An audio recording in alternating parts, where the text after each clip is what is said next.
Mesdames et messieurs, bonsoir et bienvenue à Direct Info sur la télévision Canal 3 Burkina. C'est le magazine de la rédaction qui passe en revue l'actualité de la journée. Et voici pour vous les news.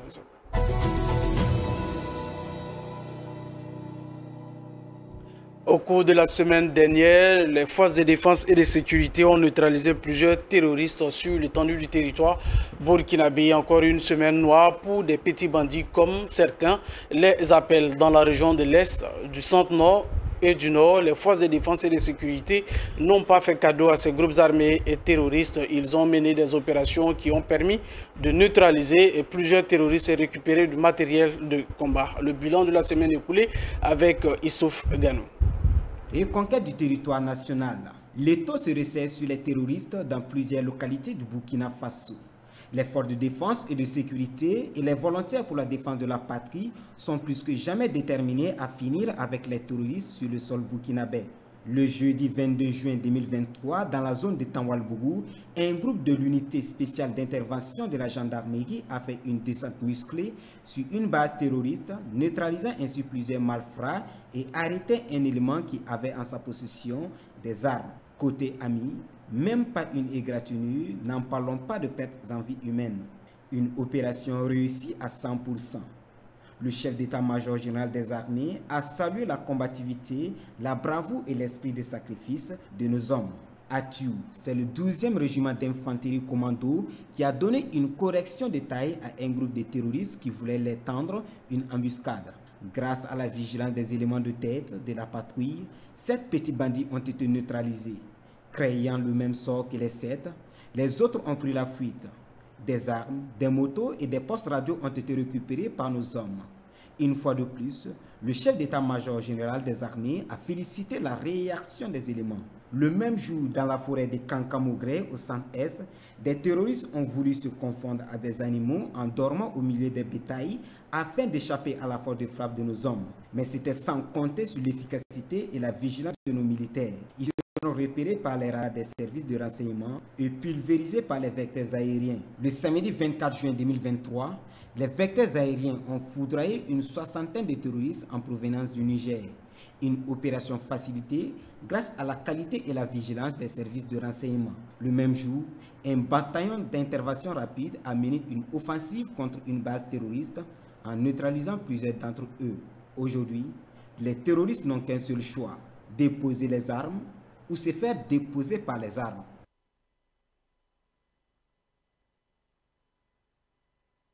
Le forum Jeunesse Action prône une unification populaire. Le samedi, il a organisé une conférence publique afin d'inviter les chefs coutumiers, religieux, responsables politiques et toute la diaspora burkinabé à se donner la main pour lutter contre le terrorisme. Car selon eux, le Burkina n'a qu'un seul ennemi et qui est bien sûr le terrorisme. Suivons plutôt.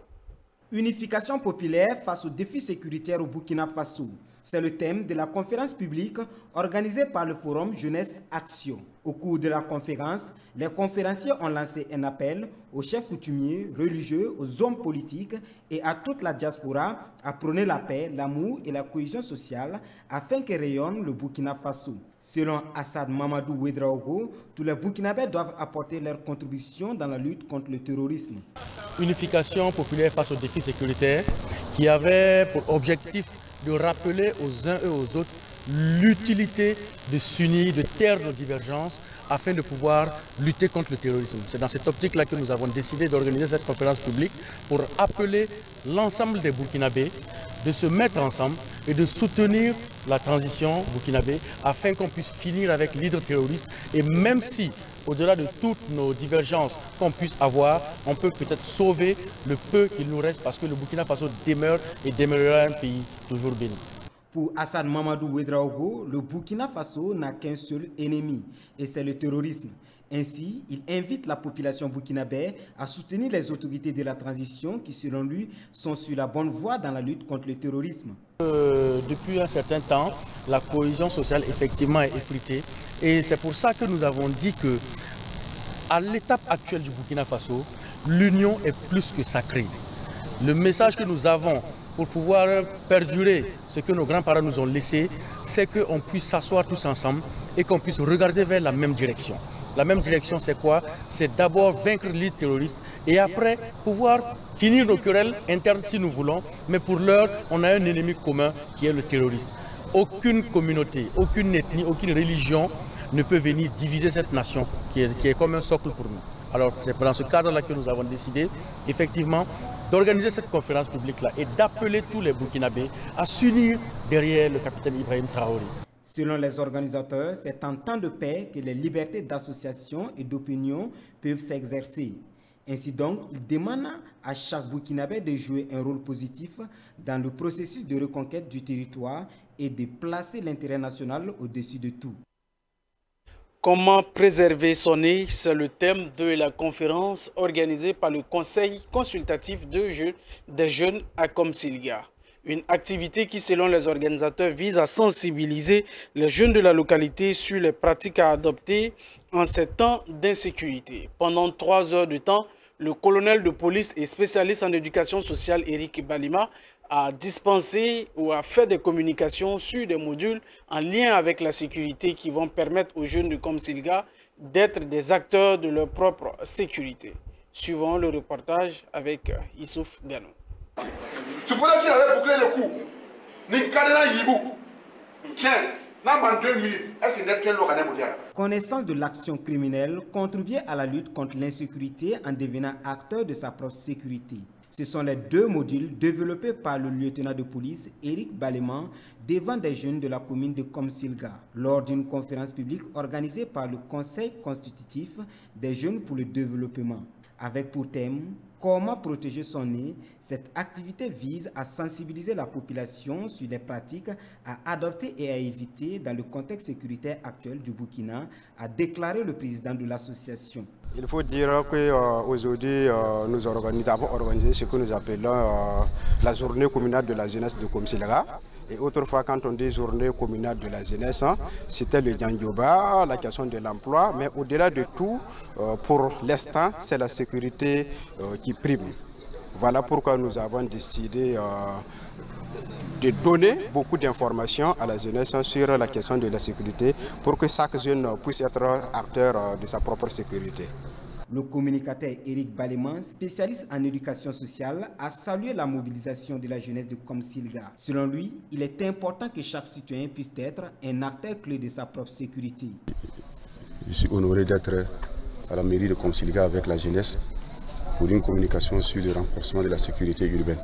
Il est question de donner des aptitudes et des attitudes à la jeunesse de Komsilga face à la montée de la criminalité dans les zones urbaines, en lien bien sûr avec le contexte sécuritaire. Voilà, tout ce qui va de la connaissance de l'action criminelle et les aptitudes pour devenir même acteur de sa propre sécurité et contribuer à la lutte contre l'insécurité sur toutes les différentes formes que nous vivons aujourd'hui. C'est un peu ça l'intérêt de cette communication-là. Parce que c'est vraiment une méthodologie participative et les gens ont beaucoup participé aux échanges. Et en présence également des différentes autorités de la sécurité qui sont dans la commune, les échanges vraiment ont été très bien nourris. Et nous sortons vraiment grandis de cette expérience-là. Une satisfaction totale pour ces participants qui affirment avoir appris beaucoup de choses sur la sécurité et promet de sensibiliser ses frères qui n'ont pas pu participer à cette activité. Je suis très content parce qu'on a appris beaucoup de choses. On a appris comment se défendre en cas d'insécurité. On a appris comment se défendre en cas d'un malfrat. Donc, depuis ce matin jusqu'à l'heure là, on a appris beaucoup de choses. Donc, je suis très content par rapport à la formation. Jeune qui est ici aujourd'hui ce matin-là, passe à aller informer, passer l'information à toute la jeunesse de la commune de Komsilga. Au total, c'est plus de 200 jeunes qui ont pris part à cette conférence publique à la mairie de Komsilga. Les organisateurs comptent dans les jours à venir organiser la même activité dans d'autres localités afin de sensibiliser le maximum de personnes. 1 an d'abonnement à la formule Tout Canal Plus pour 10 abonnés. Le festival du cadeau continue à la boutique Canal Plus Burkina. Vendredi dernier, 10 personnes ont bénéficié de 12 mois d'abonnement gratuit grâce au jeu initié par la maison Canal Plus. Ainsi, elle compte faire plaisir à ses abonnés en leur donnant l'occasion, bien sûr, d'avoir des abonnements gratuits chaque jour jusqu'au 30 juin 2023, suivant le reportage. Ils sont au nombre de 10 à gagner un an d'abonnement tout Canal Plus grâce au festival de cadeaux initié par Canal Plus Burkina pour récompenser les fidèles clients de la maison Canal Plus. Et pour bénéficier de cette offre, il faut se réabonner entre 12h et 13h. Depuis le 25 mai, 10 abonnés sont récompensés par jour grâce à ce jeu. L'activité continue jusqu'au 30 juin 2023 selon Korotimi Sanou, chargé de communication chez Canal Plus Burkina. Nous avons aussi voulu récompenser que ce soit anciens ou nouveaux clients en leur permettant de se réabonner. Pour ceux qui se réabonnent entre midi et 13h, de pouvoir avoir la chance d'être sélectionnés parmi les 10 premiers gagnants qui partent avec un abonnement de 1 an à la formule Tout Canal+. Alors, on a commencé le 25 mai et on récompense 10 abonnés par jour. Donc, la promo prend fin le 30 juin. Donc, si vous pouvez faire le calcul très simplement, on a à peu près à 360 ou 370 abonnés qui bénéficient de l'abonnement Tout Canal+. Au-delà de ce jeu qui donne du sourire aux abonnés, Canal Plus accompagne également des associations qui soutiennent les personnes déplacées internes. Le décodeur est présentement à 1000 francs à la formule Évasion Plus. Donc, la condition, c'est vraiment de payer 1000 francs et de payer aussi la formule Évasion Plus. D'accord, pour pouvoir avoir le décodeur. Donc les 1000 francs que le client de bourse est vraiment reversé, tout est systématiquement reversé à des organismes caritatifs comme GoPaga et Save the Children. C'est de pouvoir venir en aide aux personnes déplacées internes. Parce que nous savons tous que c'est un fléau qui sévit actuellement. Canal Plus a juste trouvé le créneau pour pouvoir aider et soutenir ces personnes-là. Et pour ça, on a décidé de ne pas faire de bénéfices. On a décidé d'offrir, en réalité, le décodeur il est à 0 francs. Mais on décide de ne même pas prendre de bénéfices et on décide systématiquement de reverser ce montant-là. C'est vraiment pour soutenir en fait, les personnes déplacées. Pour cet abonné, c'est une immense joie d'être parmi les gagnants et de bénéficier d'un an d'abonnement Tout Canal+. 12 mois, pour quelqu'un qui aime le foot, déjà c'est un acquis. C'est un acquis et puis bon, je félicite la marque pour cet effort-là. Déjà que à travers la promo, on va penser à nos frères et sœurs qui vivent dans les moments de détresse. C'est déjà une œuvre caritative et permettre à travers ça aussi que nous les abonnés, nous puissions bénéficier de Tout Canal pendant une année. C'est déjà à féliciter pour vraiment chapeau à Canal+.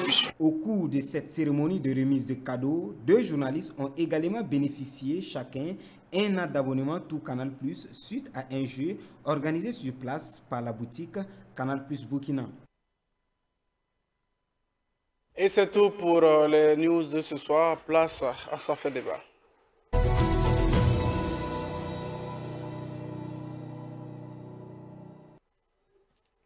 Nous recevons sur notre plateau M. Esaïe Kayaba Ouedraogo. Il est le coordinateur national du réseau national des associations et ONG de lutte contre la drogue et le sida. M. Ouedraogo, bonsoir et bienvenue. Bonsoir monsieur, merci. Alors M. Ouedraogo, chaque 26 juin qui est journée déclarée comme journée internationale de lutte contre l'abus et le trafic de drogue par l'Organisation nationale, l'Assemblée générale des Nations unies depuis 1987. Aujourd'hui au Burkina Faso, quand on fait l'état des lieux, est-ce qu'on est en train de plonger? Merci beaucoup pour nous avoir donné cette occasion de nous exprimer à travers vos antennes. Mais si on va faire l'état des lieux de la drogue au niveau national, et je vous dis d'ores et déjà que le tableau il est assez sombre. Il est très sombre. Parce que la situation de la drogue dans notre pays est passée de grave à très grave, si on peut se résumer. Alors, comme état des lieux, ce matin nous étions face à la presse avec la structure nationale qui est le CNLD, le Comité national donc, de lutte contre la drogue. Et nous faisons état de 242 tonnes de drogue saisies en 2022. Et ce matin, nous avons incinéré 33 tonnes de drogue. Donc ça, ce sont les saisies. Et il faut dire que c'est la face visible seulement de l'iceberg. Et ce qu'on n'a pas pu saisir, Dieu seul sait. Et la drogue, elle coule à flot dans notre pays. Voilà, donc c'est la situation qu'on peut dépeindre d'ores et déjà. Alors, d'accord, aussi lors d'une étude, il est ressorti que c'est des jeunes de moins de 25 ans qui sont les plus touchés par ce phénomène. Oui, 99,1% des consommateurs de la drogue de notre pays sont des hommes de la jeunesse et ils ont moins de 25 ans, en majorité. Et également aussi dans les écoles. Tout à fait. Les écoles et même nos instituts de formation sont devenus des centres de drogue. Et ce n'est secret pour personne. Donc la drogue, elle coule à flot. C'est vendu et c'est consommé à ciel ouvert. Et c'est dommage. Est-ce qu'à ce moment, on peut dire que les parents ont fui leurs responsabilités? Ou bien, qu'est-ce qui peut, bien sûr, créer tout ce phénomène-là au sein des établissements? Merci. Mais nous ne dirons pas simplement que les parents ont fui leurs responsabilités, mais c'est entre autres facteurs, effectivement, qui fait qu'aujourd'hui, la drogue se trouve partout au niveau des écoles. On peut notamment dire que les parents ont un rôle moteur dans l'influence de la drogue en milieu scolaire. Est-ce que vous imaginez un peu ce que les parents donnent à leurs enfants pour qu'ils aillent à l'école? Prenez l'exemple, vous donnez à un enfant du CM2 5 000 francs et vous lui dites que c'est pour toute sa semaine. Bon, vous ne vous rendez même pas compte de ce qu'il fait de cet argent lorsque vous n'êtes pas là. Donc, voilà des exemples. Et d'autres enfants aussi, ce sont les situations dans les familles. Lorsque vous êtes dans une famille où vos parents vous battent, ils se querellent à tout moment, et vous vous mettez de côté pour vous plaigner, vous lamenter, vous allez chercher une alternative pour vous sentir vous-même. Ce sont des facteurs aussi qui peuvent conduire ces enfants-là à succomber dans le phénomène de la drogue. D'accord. Vous célébrez cette journée aujourd'hui sous le thème « Ensemble pour une jeunesse burkinabé sans drogue ». Qu'est-ce qu'on peut comprendre à partir de cette thématique-là que vous avez décidé? Merci beaucoup. Et je tiens à préciser que ce thème est propre à la société civile. Sinon, au niveau de l'ONU, le thème retenu cette année, c'est « Les gens avant tout ». Voilà. Arrêtons la stigmatisation et augmentons la prévention. Ça, c'est le thème retenu par l'Office des Nations Unies contre la drogue et les crimes, ONIDC. Et au niveau national, l'État s'est focalisé sur les défis sécuritaires, la lutte contre la drogue dans un contexte de défis sécuritaires et humanitaires. Voici le thème que l'État a retenu.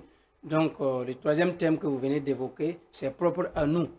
Et nous avons retenu ce thème au niveau de la société civile, eu égard effectivement de la dangerosité de la situation. C'est un cri de cœur et c'est notre manière de tirer la sonnette d'alarme. C'est pourquoi nous avons retenu ce thème. Oui, mais qu'est-ce qu'on peut comprendre à partir de ce thème-là quand vous dites qu'ensemble pour une jeunesse burkinabé sans drogue, est-ce que vous pensez... c'est une vision, oui. C'est une vision de l'organisation que vous dirigez aujourd'hui, mais c'est une vision à long terme, à court terme? Merci, mais c'est une vision, il ne faut pas se voiler la face à long terme.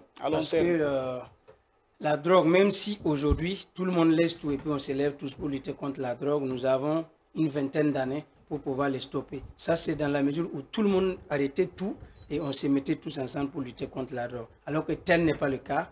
Donc, dire que combattre effectivement ou avoir une nation sans drogue, c'est une vision à long terme. Mais d'ores et déjà, c'est pour dire que si rien n'est fait, si on ne se lève pas ensemble, d'ici 2030-2040, nous allons avoir une jeunesse et même des décideurs drogués. Parce qu'aujourd'hui, plus de 30 à 35% de la jeunesse ont au moins une fois touché à la drogue. Alors, si rien n'est fait, d'ici à l'horizon 2050, comme je venais de le dire, nous allons avoir une jeunesse inactive, puisque tous ceux qui rentrent dans la drogue et qui y restent seront inactifs, ils ne vont même plus pouvoir se servir eux-mêmes, n'en parlant pas le pays. Et pire, ceux qui vont décider à notre place, que ce soit au niveau des sphères gouvernementales ou bien ailleurs, seront des gens en tout cas qui ont un lien avec la drogue et ce serait dommage.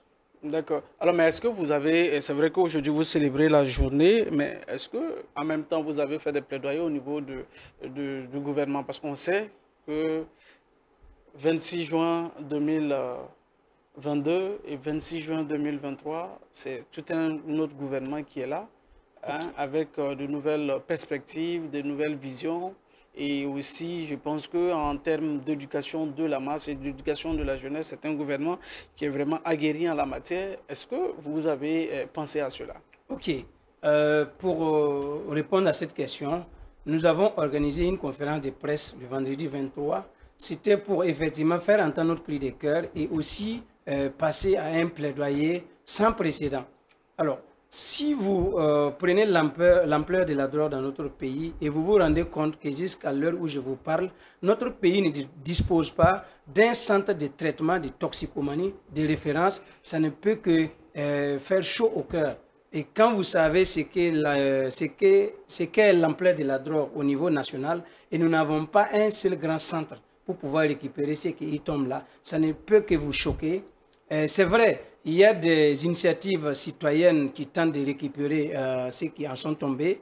Il y a des centres embryonnaires, mais nous ne pouvons pas, en tout cas, dire que nous disposons des centres de traitement de toxicomanie, puisque l'État n'en a pas. C'est pourquoi nous avons dit dans notre plaidoyer, nous plaidons à ce que l'État érige des centres ne serait-ce que un au niveau de Ouagadougou et un au niveau de Bobo-Dioulasso pour tenter, en tout cas, de sortir ceux qui sont déjà tombés.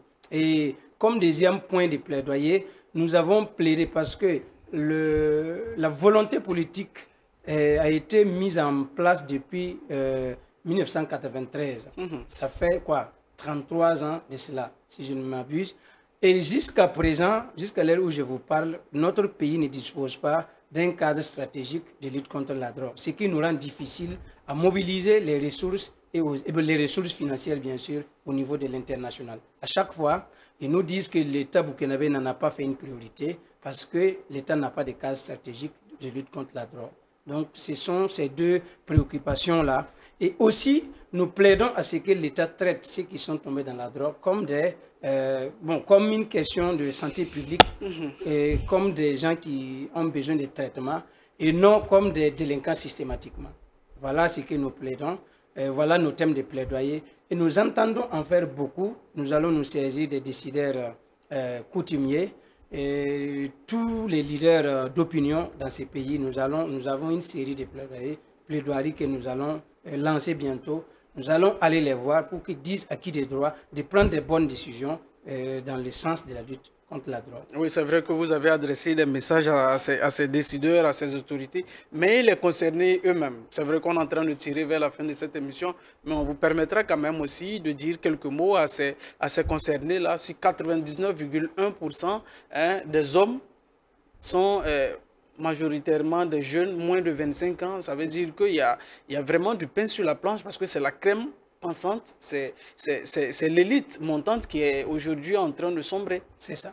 Merci beaucoup. Et à cette jeunesse, effectivement, notre message s'est porté sur le fait que tout ce qui... nous avons lancé un appel solennel, j'allais dire, à cette vaillante jeunesse du Burkina Faso et nous leur avons dit de se départir de la drogue, parce que la drogue est un chemin de non-retour. Tous ceux qui empruntent la voie de la drogue n'y retournent pas. Alors, s'ils ont des projets de vie, s'ils aspirent à devenir des grands hommes de demain, des ministres, des députés, des hommes d'affaires, des grands évangélistes, des hommes de Dieu, en tout cas, s'ils aspirent à beaucoup de projets de vie, ils doivent se départir donc de la drogue, parce que tous ceux qui y tombent, ils restent.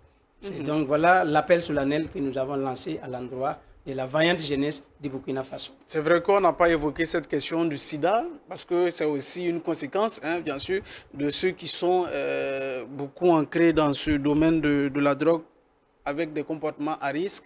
On peut bien sûr être atteint de cette maladie, le VIH-Sida. Alors, très rapidement, avant de clôturer, un mot sur ce volet, et puis on clôture cette émission. Merci beaucoup, mais c'est pour dire qu'effectivement, la drogue et le sida, il n'y a même plus un pas entre eux. Parce qu'effectivement... le fossé n'est plus grand. Oui, il n'y a presque plus de fossé, je vais dire. Parce que ceux qui s'adonnent à la drogue, ils ne se contrôlent plus, donc ils ont des gestes et des faits très, très, très gravissimes qui occasionnent effectivement des infections à VIH. Je prends l'exemple de ceux qui prennent la drogue par injection. Ils peuvent se retrouver à 10 ou 20 à s'injecter avec un seul seringue.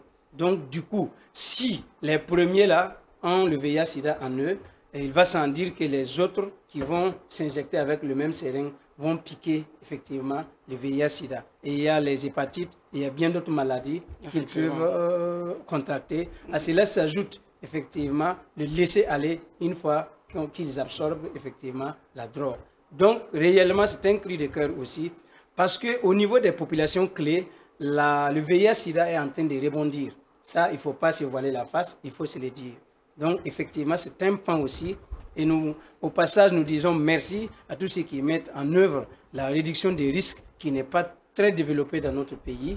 Mais il y en a quand même des pionniers qui sont en train de faire quelque chose dans ce sens. Merci bien, M. Esaïe Kayaba Ouedraogo. Je rappelle que vous êtes le coordinateur national du réseau national des associations et ONG de lutte contre la drogue et le sida. Merci d'avoir honoré à notre invitation. Merci beaucoup. C'est à vous le merci. Merci également à vous, fidèles téléspectateurs, qui avez pris plaisir à nous suivre. On se donne rendez-vous demain, même heure, même canal. Portez-vous bien, car là nous donne la force et la lucidité d'aller au combat et de revenir les mains pleines afin que les nôtres ne manquent de rien, que la paix nous fasse la guerre et que la guerre nous fasse la paix. Au revoir.